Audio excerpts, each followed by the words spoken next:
که تا بنگری بهشت ثانی به زنده رودش سلامی ز چشم ما رسانی.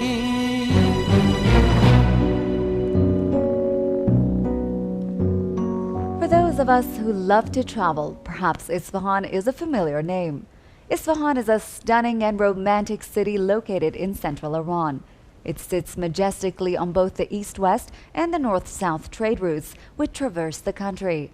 The city is famous for its astonishing gardens and architecture as it combines natural elements with man-made components to create a unique artistic achievement that reflects the heights of art, philosophy, and religious concepts. I am Sahar Akju, and you're watching Aperture.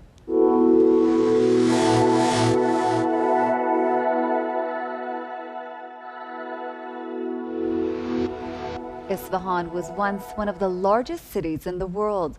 It flourished from 1050 to 1722, particularly in the 16th century under the Safavid dynasty, when it became the capital of Persia for the second time in its history. Even today, Isfahan retains much of its past glory. This truly magnificent city is renowned both domestically and internationally for its many beautiful boulevards, covered bridges, splendid palaces, grand mosques, and impressive minarets. This has led to the Persian proverb, Isfahan nisf jahan, which means Isfahan is half of the world. Stay with us today on Aperture as we follow a young American tourist who discovers the splendors of Isfahan.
When the wind blows, the people of Varzaneh await new signs of the ancient city to appear. An old city buried under the sandhills in the western corners of the Gavkhuni lagoon. They say, under these flowing sands, there lays a buried city, a city mentioned in ancient writings, a city which reemerges again when the wind blows, the city of Sabah.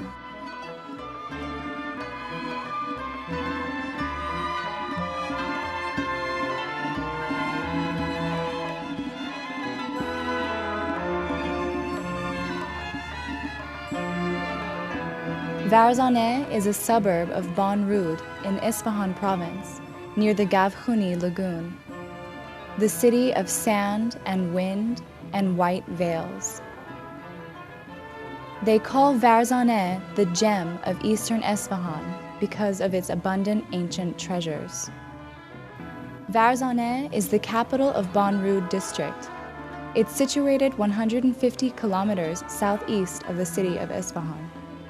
A trench used to enclose the city in ancient times, but in recent decades, the trench has been covered and is used as a street.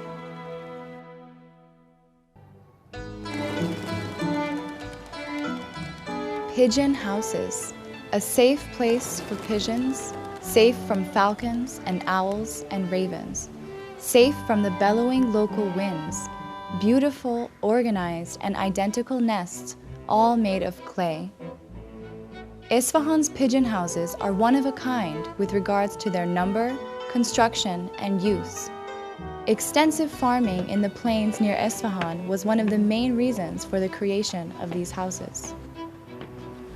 This was the best chance that farmers had to use the droppings of birds as fertilizers for their crops.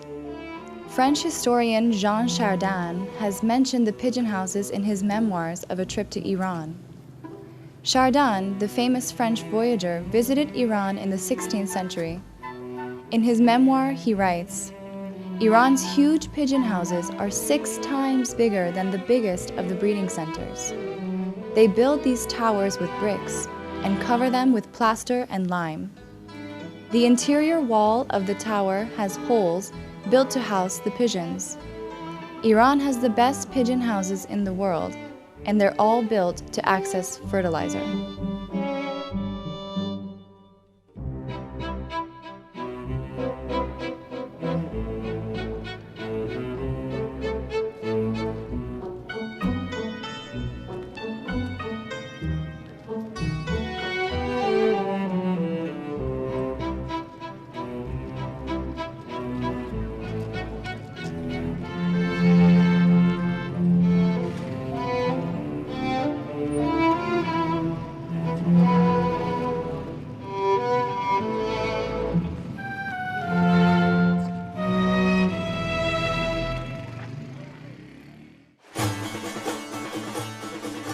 We're on our way to Isfahan, a city which takes up 6% of Iran's entire area, but to its people, it's much bigger than that. The city was called Isfahan in the Sassanid era in the 6th century. Isfahan's architecture was perfected in the Safavid era, 400 years ago. They call Isfahan a city sister of Florence, St. Petersburg, and Kuala Lumpur.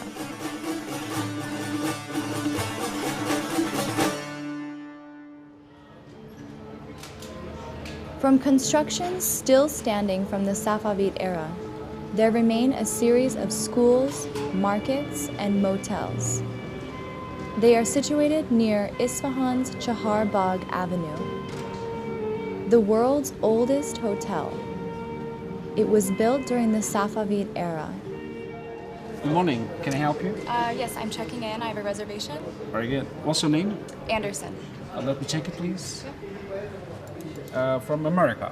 That's Yes. right? Yeah, I got it. Please take a seat for about 2-3 minutes so that I prepare the list, and then you need to sign something, all right? Please. Thank you.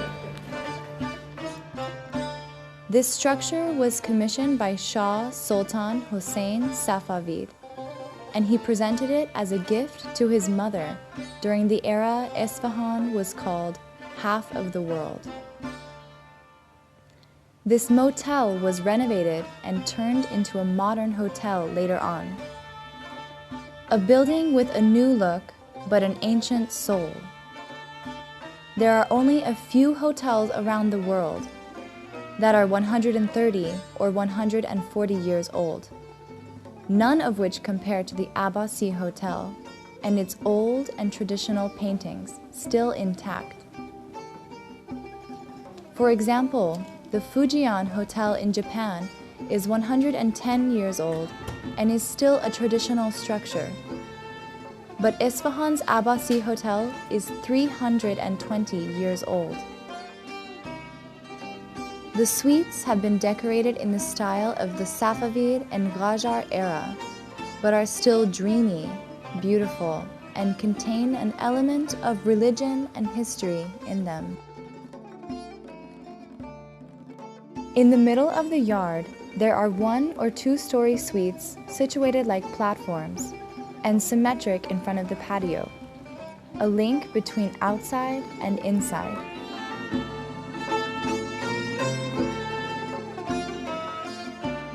It welcomes thousands of guests and visitors from both inside and outside the country. In the past 40 years, more than 150 famous people have stayed in this hotel.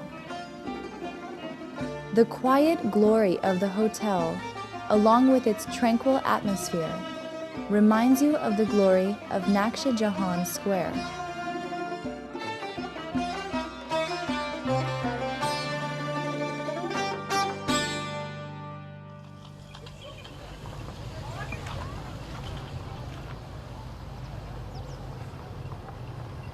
Naqsh Jahan was commissioned by King Abbas Safavid in the 16th century AD, before Isfahan became the capital of Iran.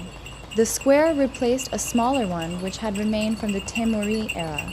In the Safavid era, the Naqsh Jahan garden was one of the biggest polo fields in the world. 2 marble walls played the role of goalposts. Facing the square is the Imam Mosque, and behind it, the entrance to the Kaysar market.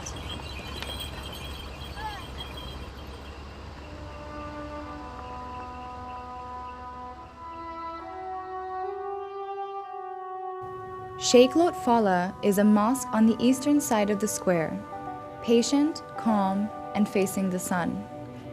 A mixture of stillness and motion, colorful yet without color, in between the sky and the ground, the only mosque in Iran without a courtyard or minaret. Other ancient mosques usually have big courtyards and a minaret or more. Sheikh Lotfallah Mosque also has a dome different from others. It's not a big mosque like other mosques. In fact, it has a relatively small prayer room. But the beauty and magnificence of the prayer room is enough for you to get lost in. This mosque is the only one which has stairs right at its door front. King Abbas I had the mosque built in honor of Sheikh Lotfallah Jabal al-Meli, the Shia clerk who traveled to Iran from Lebanon. It was built for his and his family's prayer services. The mosque's walls with such delicate designs, carry a very heavy dome. There was no choice but to build them so strong and thick, some as thick as 2 meters.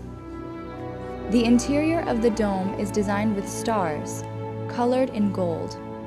Stars that somehow remind you of ivies. The light inside the mosque is astounding.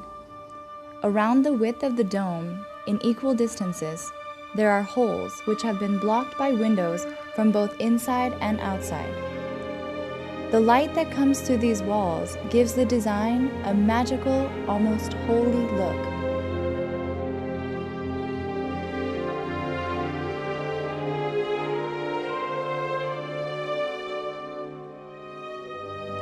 When the sun shines into the mosque, the shape of peacock's feathers form on the roof.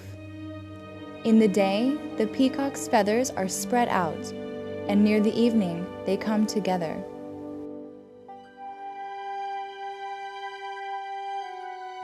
By controlling the light, the building's architect has been able to attract our attention to every angle of the mosque.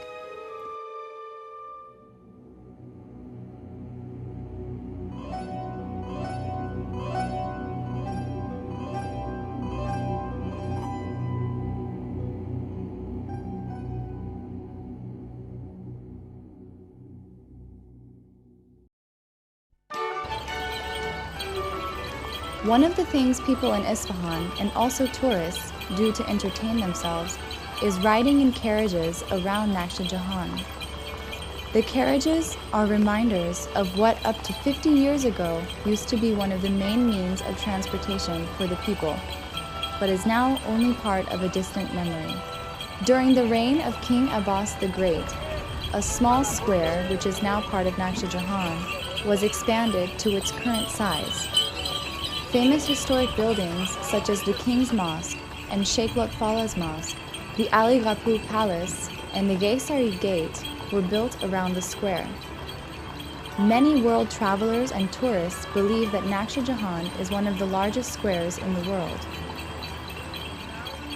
Shardan writes of Naqsh Jahan, "There are 200 rooms around the square, all the same size and the same style. The rooms on the lower levels each consist of 2 shops, one facing the square and the other facing the market. The rooms on the upper levels have a terrace facing the square. I think Naqsh Jahan is the most beautiful square in Iran."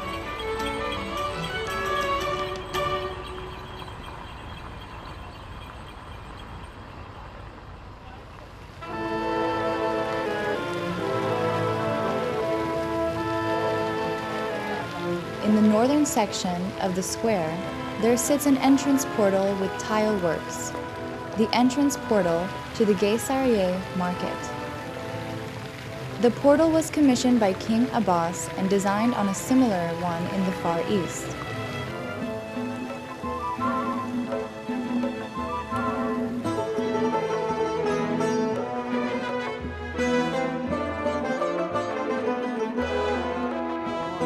Chardin, the French traveler, writes in his memoirs, "On the two sides of the entrance portal to the Geysariye, there are huge platforms. In the past, jewelers and goldsmiths used to do business on these huge platforms. Merchants are extremely respected in the Eastern world, and trading is a profession more stable than most. And the fortune of merchants is more immune to changes." This is Isfahan's pivotal bazaar and has been considered the city's beating heart since ancient times. It's a symbol of a mixture of the socio-economics, politics, culture, and religion in people's lives. In this market, there are shops that have been selling only one kind of product for 400 years. Here you can see one of the main characteristics of Iranian architecture, conjoined space. From one closed space to another, back to back, continuous, and nothing disturbing this continuity. It's as if you never need to leave the long passageways.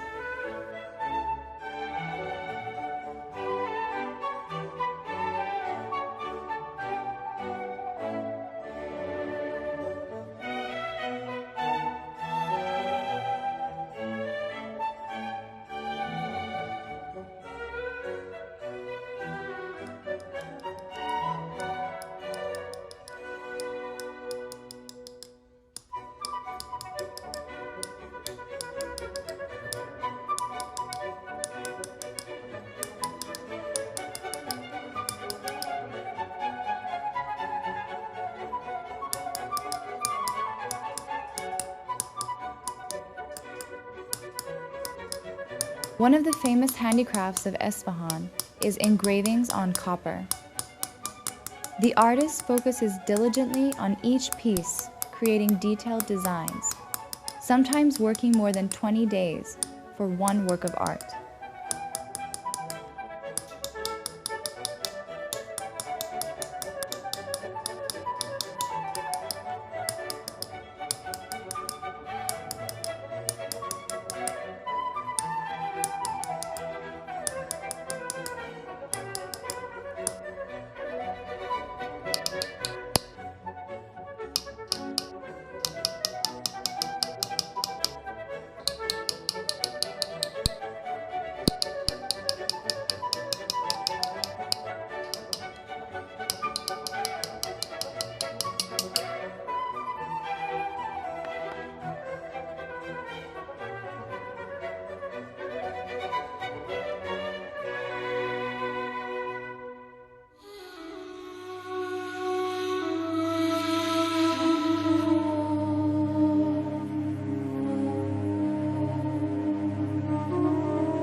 I'd heard different things about the scientific activities in Iran and the progress Iranian researchers had made in nanotechnology.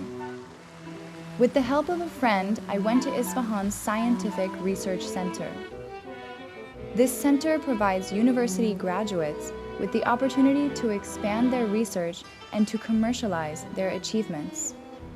Isfahan's Research Center was established in 1983, just like any other technological center, in an effort to coordinate the activities of different scientific and technical centers, universities, and industries in the province of Isfahan. The charter of the Isfahan Research Center has the following activities as its order of work: to increase national capability in research and technology, continuing efforts in obtaining current and future needs, and increasing scientific knowledge and helping commercialize the results of research. Okay, thank you. Nice meeting you. And Hi, nice to meet you. thank you, and I'll be happy to explain about our Isfahan Science and Technology Town. Yeah, can you tell me about this industrial complex? Yes, Isfahan Science and Technology Town is an institution to help small and medium enterprises, small and medium companies which are knowledge-based, establish their ideas and go through all the different stages of creating an innovation and establishing a new business and going to the market. So basically the main idea of this institution is to help small companies to go through all the different stages from the incubation and then post-incubation, and then finally we're going to have a science park which will host these companies and help them grow and hire more people and create a new industry in the whole country.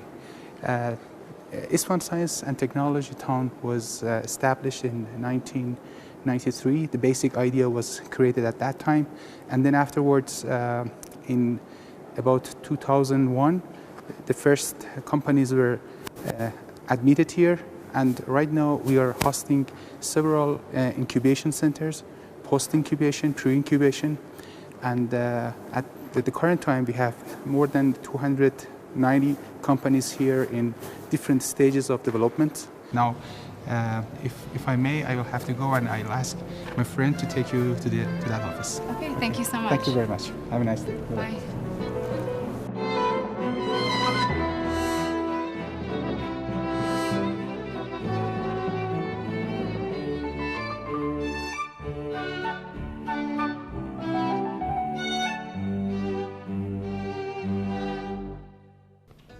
So what kind of work is done in this complex? Actually, this complex is for the technology incubation in Isfahan Science and Technology Town. It has started 12 years ago in Isfahan. We have the nanotechnology group, we have biotechnology groups, we have ICT, information technology groups. That's the environmental, the talented engineer from Isfahan Science, Isfahan University of Technology, from Isfahan Technology and other universities that like to work in Isfahan. They observe by the small companies here and working on the field of the research and development. My expertise is in nanotechnology, but we are developing our patents and ideas in the field of the biotechnology, means how we improve the industry of the biotechnology with the nanotechnology. Okay, like food and yeah, it's produce. like a food and agricultural products. These products that you are seeing and something like this as well is an edible coating and is extracted from the rice and honey, chitosan, and nano-CO2. That's Okay. so. But these combination, what it will do, it keep the fruits and vegetables fresh longer, and it's improve the shelf life. But it goes in the industry of the post-harvesting. Means 1 liter of these used for 1 ton of citrus. 1 ton. Yeah, it's Okay. so the nanotechnology means it's very small, but it works very hard. Wow. Strong. Yeah, this one is very strong.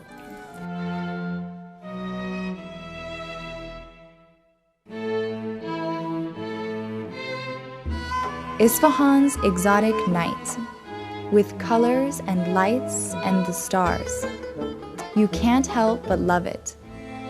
Man-made wonders under the darkness of the night.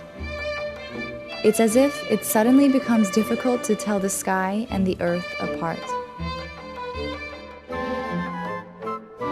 A place you can only feel and watch.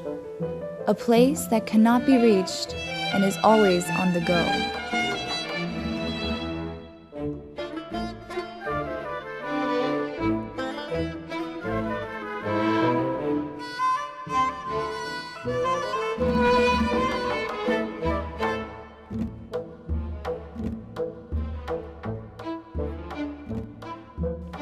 Chardin said, "I am obliged to write this, to say that when you walk around in this city, you can't help but to fall in love. Looking at the different aspects of the city makes your heart beat and you lose control. I'm sure the climate has something to do with the fun-loving nature of the people here."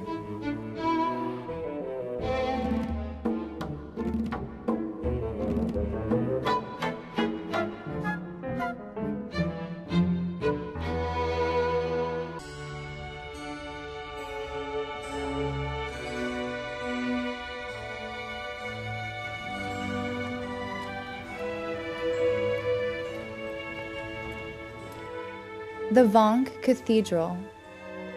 It's a church and a museum in Isfahan's Jolfa district.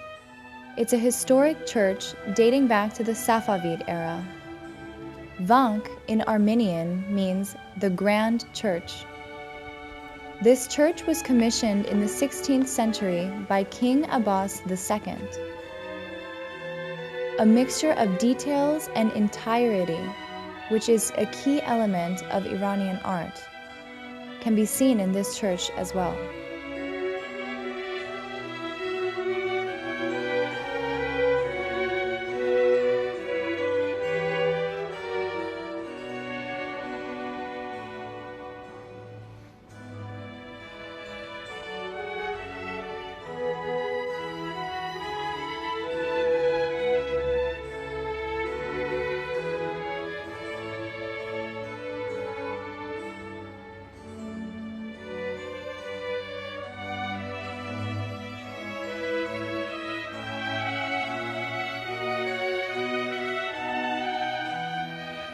Here you see more 7-shade tiles than anywhere else. The main prayer room of the church is parallel shaped. It's made up of 2 rectangular sections. The first part is the building's courtyard, and the second, which is under the dome, is where the church's choir performs.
The Grand Bazaar in Isfahan leads to the Grand Mosque, a mosque which is one of the oldest religious structures in Iran. The discovery of part of a column with decorations which date back to the 6th century AD in the north of the mosque tell us that the structure dates back to before the emergence of Islam.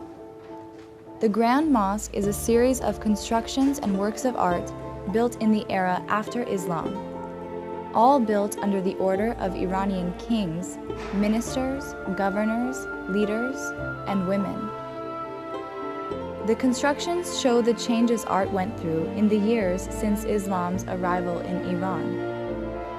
The mosque is also known as Ancient Grand Mosque and Friday Mosque. It's situated in the old section of Isfahan and is one of the most significant architectural gems in Iran and the world. And since the different parts of the structure were built in different eras, the current building is like a huge museum, showcasing changes in the style of Iranian architecture.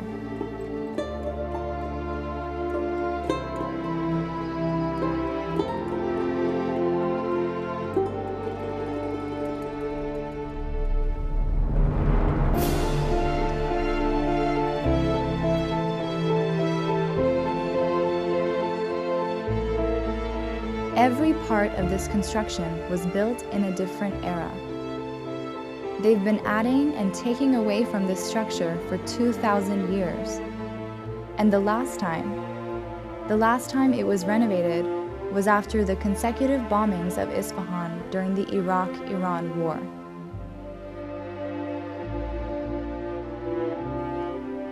Dr. Arthur, an archaeologist, writes, "When I went to see Isfahan's Grand Mosque and stood under its dome, I realized that I had been completely overwhelmed.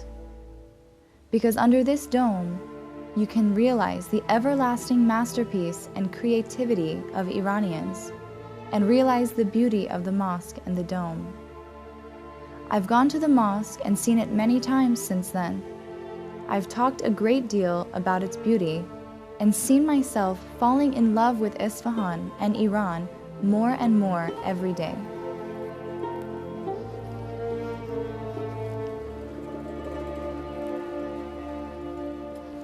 Hi.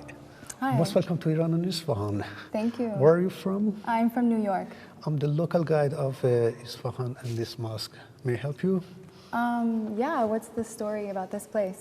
Well, actually, this part is known as Oljaitu Prayer Niche and the Mongolid part of the Jama Mosque of Isfahan.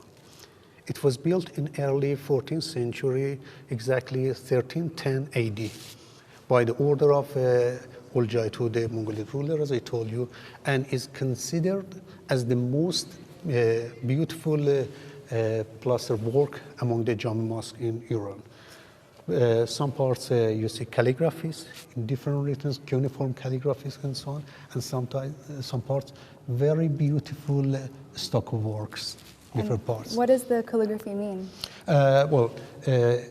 In some parts under the arch, the name of a minister and also the ruler of Mongolia, Sultan Muhammad, the ruler, and also Muhammad As-Sawi, the Iranian minister of them, and also the date which it was built, which is 710 in lunar calendar, Islamic lunar calendar, all 1310 AD. Looking carefully at the prayer niche and on the pulpit, which is very good, very fine woodwork, in the big star, you can see similar shape in it, Wow. which was the same, dates back to the same time and carved on wood. But 700 years ago, this pulpit, of course, a Safavid one, early 17th century. Wow, thank you so much for your information. You're welcome. If you need more information, also series. Thank you.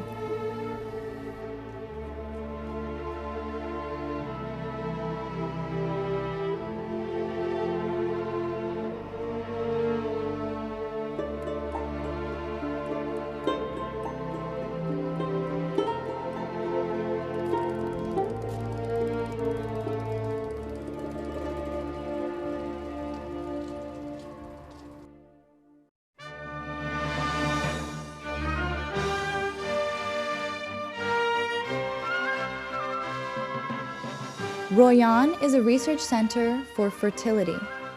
It was established in 1991 as a surgery institute by Dr. Saeed Kazemi Ashiani. But later, a lot of important research on stem cells was conducted here.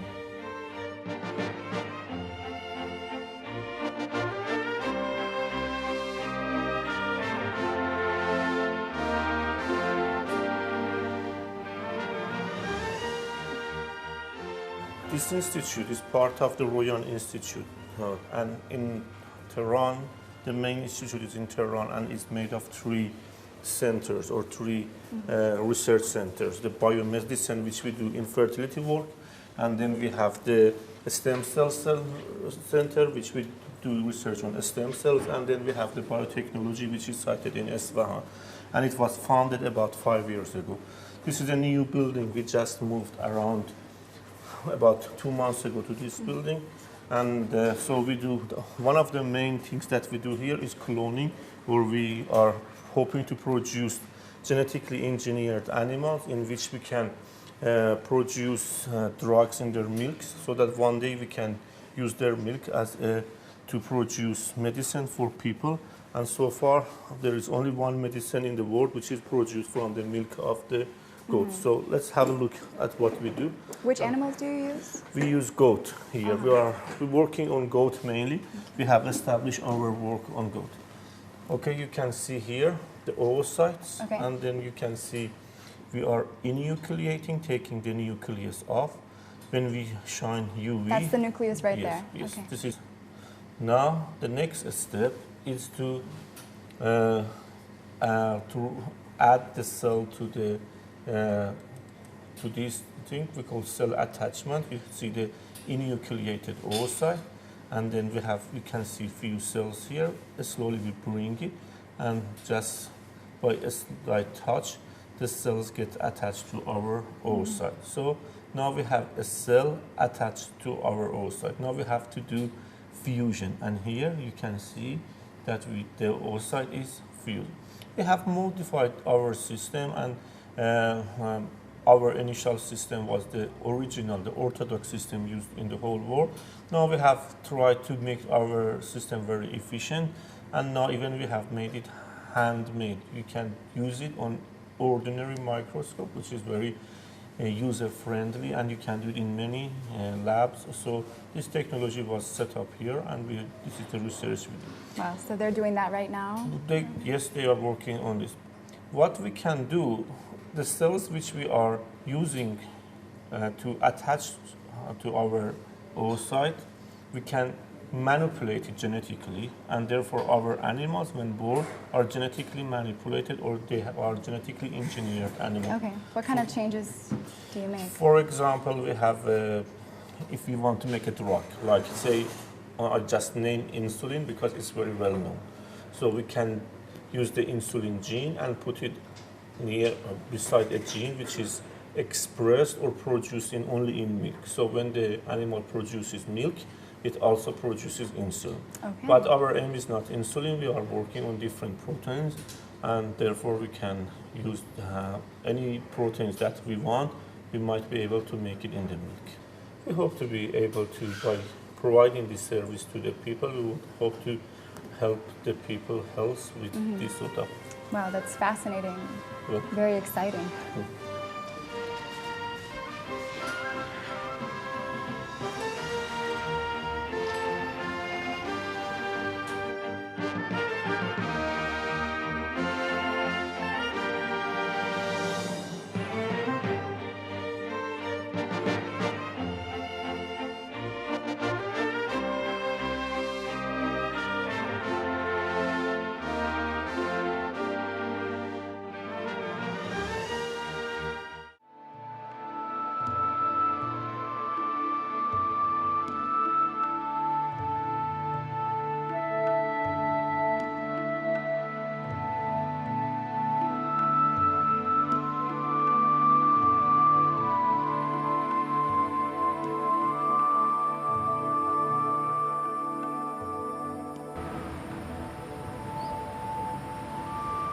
Minar Jonban, situated 6 kilometers west of Isfahan, on the road from Isfahan to Najaf Abad.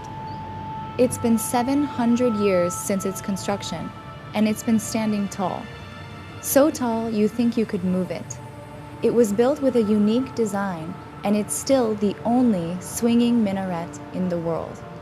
Minar Janban is in fact a resting place, the resting place of a mystic named Abdullah Karladani. They say it was built 700 years ago during the Mongol Ilkhanian era. It was a single patio, and then during the Safavid era, around 400 years ago, they added 2 minarets on the 2 sides. The design of the minaret has Safavid art written all over it. The fame of this small construction is because it swings. It is only 9 meters wide, and each minaret is more than 17 meters long. If you swing one of the minarets, the other one and also the entire building swings.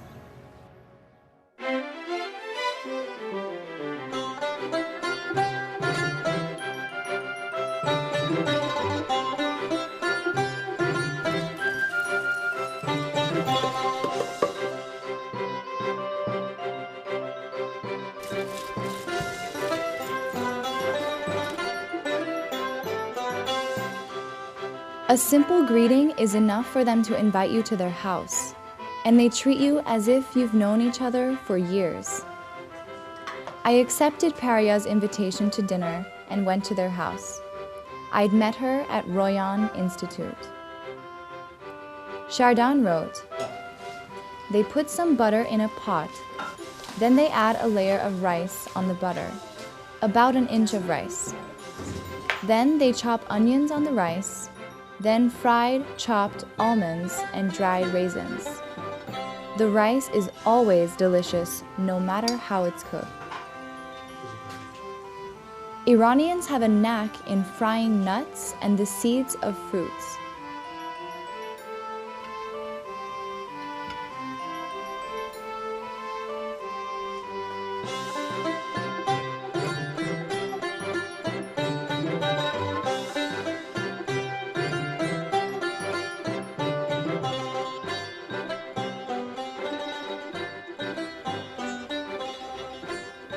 The life of Iranians, a mixture of participation and hospitality, is truly interesting to me.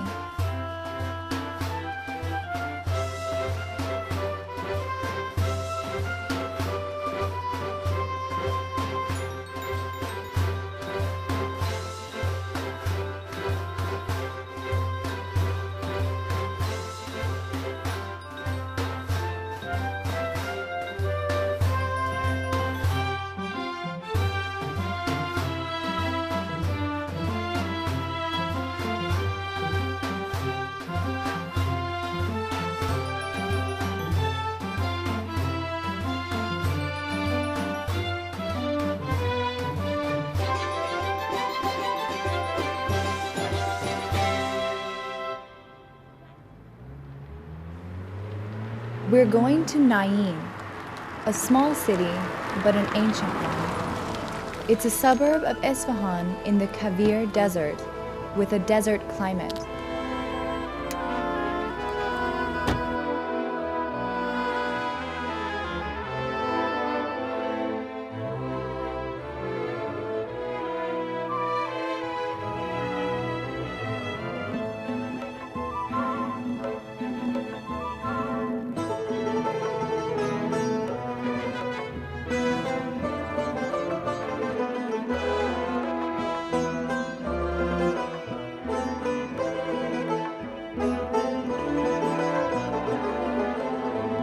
This mosque is one of Iran's most ancient mosques and includes a courtyard and a huge altar on 3 sides.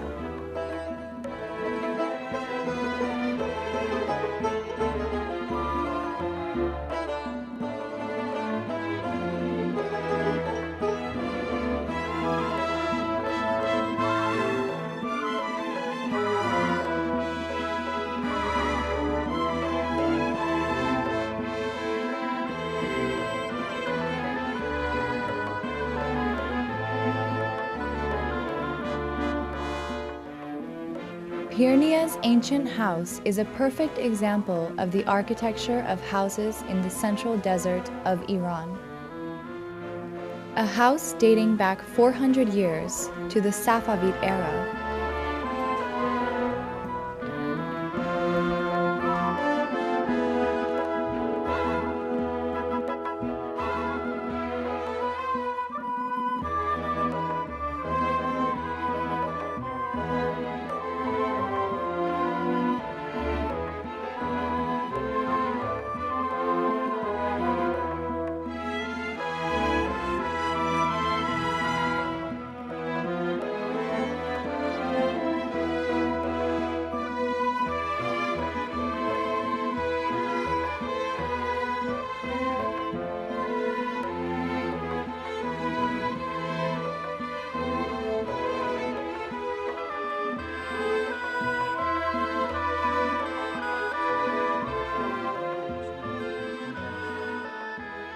It's a pleasure for us to welcome you visiting Kabir Ethnographic Museum of Nain. Thank you. This is a lovely house and dates back to 16th century and consists of several parts. Spring part is here, summer part is down here, fall and autumn are there, winter part is on the other side, and the garden is as a picnic area in the house. But in the beginning you see that here is a room with some kind of jars which they have been used for keeping grain, wheat and barley. And at the bottom of each jar there are some little holes for taking wheat and grain out. So this is about this room. Okay. And then you can have a look at this painting of miniature, which means that here we have different stories. In the beginning, on the left side, this is the story of Lady and Majnun. The second one is about the Khosrow and Shirin. On the corner of this side, if you come here and look at that, you see the story of Joseph and Zuleika. Zuleika is sitting up there and Joseph is at the middle of the picture. You see some basket of orange which was distributed between the group. And finally at the end, there are some girls and ladies who, when they saw Joseph, they cut their hands and finger. On the other side, you see that this story are about hunting animals and hunting scenes. In the corner, we have angels, trees, and flowers. And between them, we have lattice window, which has been built recently. And on the other side, we have a story of life and nature and lion and animals.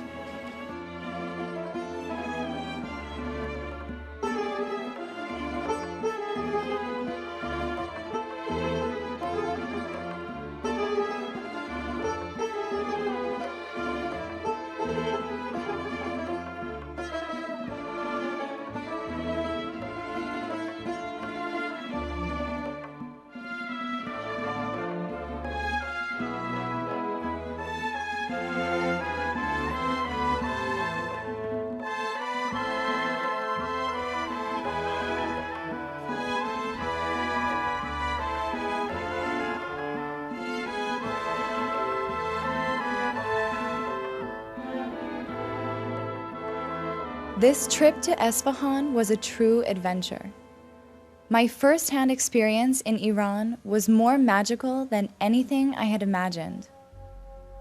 The city and its people have a spirit that I won't forget.